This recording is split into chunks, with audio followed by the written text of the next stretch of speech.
Imagine you're standing in front of a shelf full of bottles. The labels look classy. The liquid inside is the same golden color.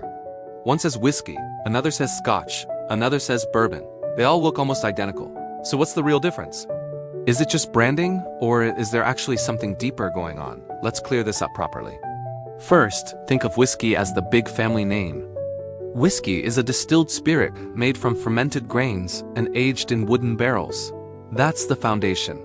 The grains can be corn, barley, rye, or wheat.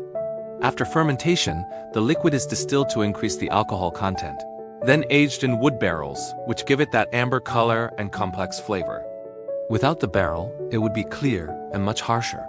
So whiskey is the umbrella term. Scotch and bourbon both sit underneath it. Now let's talk about Scotch. The most important rule is simple. If it's not made in Scotland, it cannot legally be called Scotch.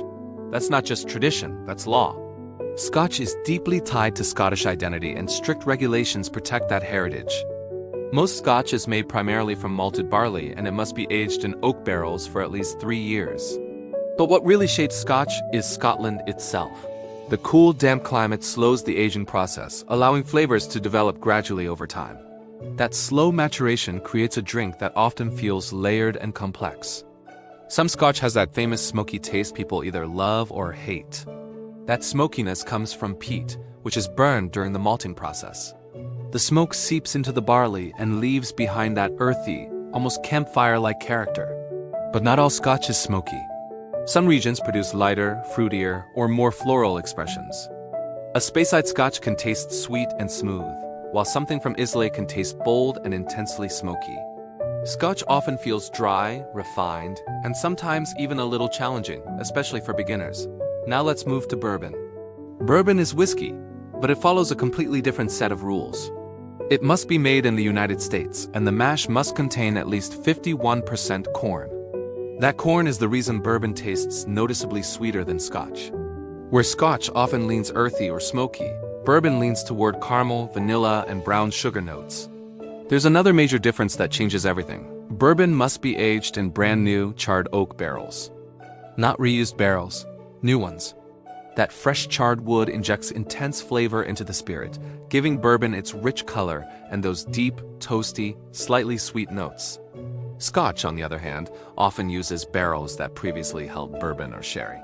So while Scotch slowly builds complexity from reused casks, bourbon gets bold flavor directly from fresh charred oak. The result is a completely different personality. Bourbon tends to feel warmer, fuller, and sweeter. It is often more approachable for people who are new to whiskey because of that natural corn sweetness. Scotch can feel drier and more complex, sometimes with smoky or briny notes depending on the region. Then there's the broader world of whiskey beyond Scotch and bourbon. Irish whiskey is often triple distilled, making it smoother and lighter. Rye whiskey, especially in the US, uses a high percentage of rye grain, giving it a spicier, sharper edge. Japanese whiskey often takes inspiration from Scotch, but focuses heavily on balance and precision. So when someone simply says, whiskey, they could be referring to dozens of different styles shaped by different cultures, climates, and traditions. What makes this interesting isn't just the ingredients or the rules, it's the story behind them. Scotch reflects centuries of Scottish distilling tradition and regional identity. Bourbon reflects American agriculture, especially Kentucky's long history with corn farming and barrel aging. The differences aren't random. They're shaped by geography, law, and culture. Even the tasting experience tells a different story. When you sip Scotch, you might notice layers unfolding slowly: smoke, dried fruit, malt, maybe even a hint of sea air if it's coastal. With bourbon, the sweetness hits first, followed by vanilla, oak, caramel, and sometimes a little spice. Same golden color in the glass, but a completely different journey on your palate. In the end, the difference between whiskey, Scotch, and bourbon isn't about which one is better. It's about understanding what you're drinking. Whiskey is the category. Scotch is the Scottish expression with strict traditions and often complex flavors. Bourbon is the American style defined by corn sweetness and new charred oak barrels. Once you understand that, the labels stop being confusing and start telling a story. The next time you're standing in front of that shelf, you won't just see bottles. You'll see Scotland's misty highlands in one, Kentucky's cornfields in another, and centuries of craftsmanship in every drop. And that's what truly sets them apart.